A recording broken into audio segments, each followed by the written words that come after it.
ভাবছে তারা অবধারিতভাবে ক্ষমতায় আসবে, এমনটাই মন্তব্য করেছেন সার্জিস আলম।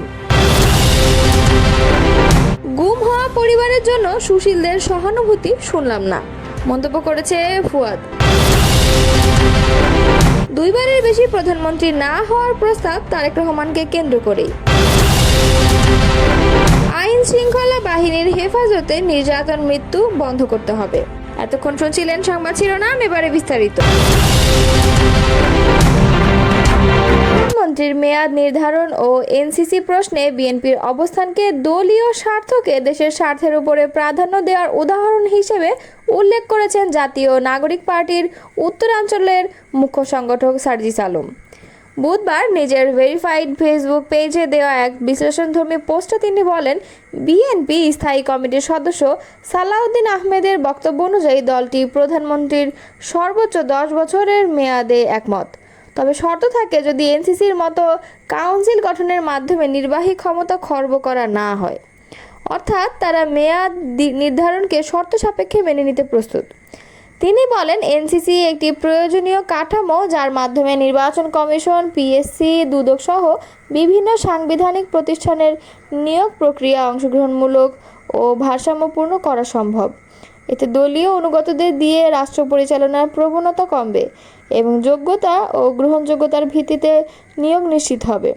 পোস্টে সার্জিস আরও লিখেছেন, যাকে তাকে বসিয়ে নির্বাচন ডাকাতি, দুদককে অপব্যবহার করে অর্থ লুটপাট কিংবা দলীয় লিস্ট ধরে পিএসসির মাধ্যমে নিয়োগ, এসব অনিয়মের সুযোগ রুদ্ধ করাই এনসিসি কাঠামোর লক্ষ্য। তবে বিএনপির অবস্থানকে প্রশ্নবিদ্ধ করে তিনি বলেছেন, যদি বিএনপিকে শর্ত দেওয়া হয় প্রধানমন্ত্রীর 10 বছরের সীমা নয় এনসিসি, তবে তা স্পষ্টভাবে দলীয় সুবিধা নিশ্চিত করার চেষ্টাকেই প্রকাশ করে। বিএনপি হয়তো ধরে নিচ্ছে তারা অবধারিতভাবে ক্ষমতায় আসবে, তাই তখন যেন নির্বাহী ক্ষমতা খর্ব না হয় এই আশঙ্কা থেকে তারা এনসিসির বিরোধিতা করছে। তিনি আহ্বান জানান, বিএনপির উচিত নিজেদের ক্ষমতার জায়গায় না রেখে নিরপেক্ষ দৃষ্টিভঙ্গিতে দেশের স্বার্থকে সর্বাগ্রে প্রাধান্য দেয়া, এমনকি নিজেদের বিরোধী দল হিসেবে ভাবলেও এনসিসির যৌক্তিকতা বোঝা সম্ভব। সার্জিস আলম পোস্টের শেষে বলেন, যদি আমাকে বলা হয় এনসিসি থাকবে নাকি প্রধানমন্ত্রীর সর্বোচ্চ 10 বছর সীমা, তবে আমি নির্দ্বিধায় এনসিসিকে বেছে নিব, কারণ দেশের মৌলিক সংস্কারের প্রশ্নে কোনো আপোষ করা যায় না। দুইবারের বেশি কেউ প্রধানমন্ত্রী হতে না পারার সাংবিধানিক বাধ্যবাধকতা নিয়ে যে আলোচনা চলছে তা মূলত তারেক রহমানকে কেন্দ্র করেই, এমন মন্তব্য করেছেন রাজনৈতিক বিশ্লেষক ও জনপ্রিয় ইউটিউবার ফাহিম আব্দুস সালাম। বৃহস্পতিবার সন্ধ্যায় নিজের ব্যক্তিগত ফেসবুক অ্যাকাউন্টে দেয়া এক পোস্টে তিনি এই মন্তব্য করেন। ফাহাম বলেন, বাংলাদেশের রাজনীতির যে ধারা তাতে আমার ধারণা বিএনপির ভেতর তাকে বোঝানোর মতো কেউ নেই, বরং আমি নিশ্চিত তিনিই বিএনপিকে এই প্রস্তাবে রাজি হওয়ার নির্দেশ দিয়েছেন। তিনি আরও বলেন, আমি তারেক রহমান সাহেব এবং বিএনপিকে ধন্যবাদ জানাতে চাই। বাংলাদেশের মানুষ আপনাদের কাছ থেকে এমন বরত্বপূর্ণ ও আপোষমূলক আচরণই প্রত্যাশা করে। ফাহাম আব্দুস সালাম তার পোস্টের শেষে বললেন, বাংলাদেশের রাজনীতিতে এই ধরনের পরিণত আচরণ ও ম্যাচুরিটির প্রয়োজনীয়তা অপরিসীম। এবি পার্টির সাধারণ সম্পাদক ব্যারিস্টার আসাদুজ্জামান ফুয়াদ বলেছেন, সাবেক নির্বাচন কমিশনার নুরুল হুদার জন্য যারা মায়া কান্না করছেন, যদিও এই বিষয়টি কোনোভাবেই গ্রহণযোগ্য নয়। 3 দিন ধরে আমরা মিডিয়ায় এর জন্য যে সুশীলের কথা শুনছি, কিন্তু এই গুম হওয়া পরিবারগুলোর জন্য তো আমরা কোনো দিন সুশীলের মুখ থেকে সহানুভূতির শব্দ শুনলাম না। বুধবার জাতীয় প্রেস ক্লাবের জহুর হোসেন চৌধুরী হলে মায়ের ডাক এবং মানবাধিকার উন্নয়ন কেন্দ্র আয়োজিত এক সভায় তিনি এসব কথা বলেন। আসাদুজ্জামান ফুয়াদ বলেন, এই পরিবারগুলোর জন্য কি গণমাধ্যম ঘন্টার পর ঘন্টা আলোচনা করেছে? এই হচ্ছে ফ্যাসিবাদী রাষ্ট্রের বৈশিষ্ট্য, সময় বদলায় কিন্তু তার বয়ান বদলায় না।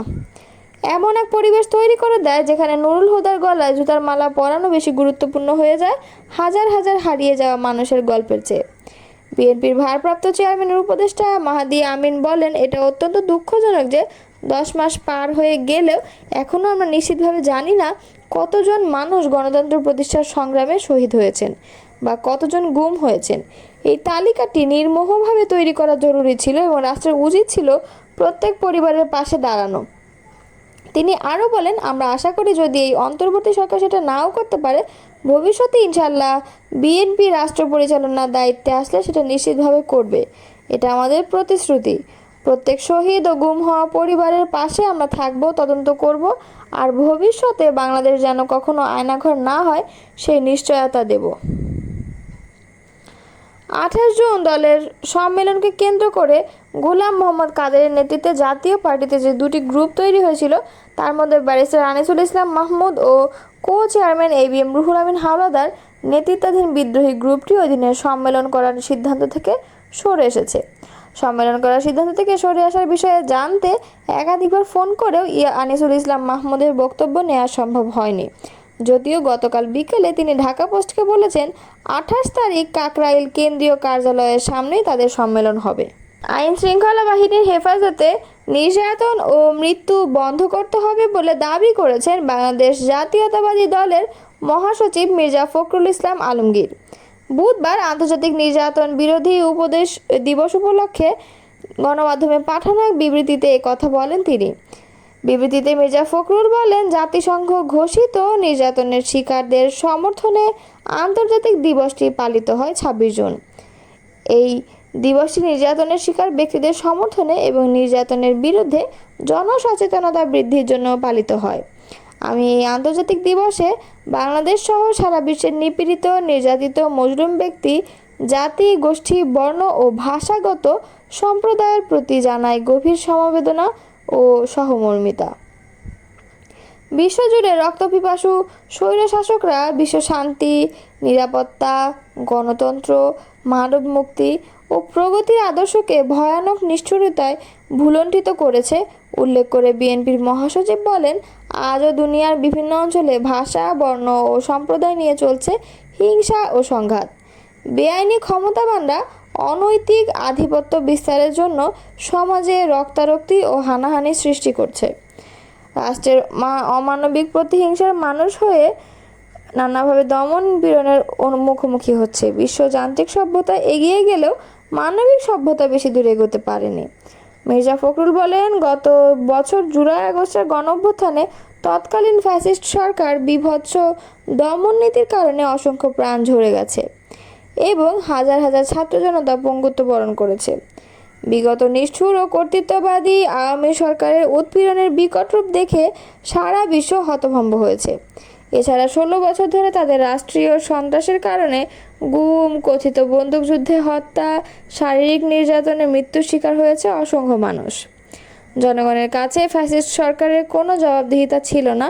সকল প্রতিষ্ঠানকে হাতের মুঠোয় নিয়ে একদলীয় দুঃশাসনের জগদ্দল পাথর জনগণের বুকের উপর চাপিয়ে দেওয়া হয়েছিল।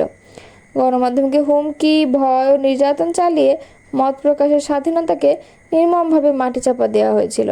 আর বিএনপি সহ গণতন্ত্রকামী নেতা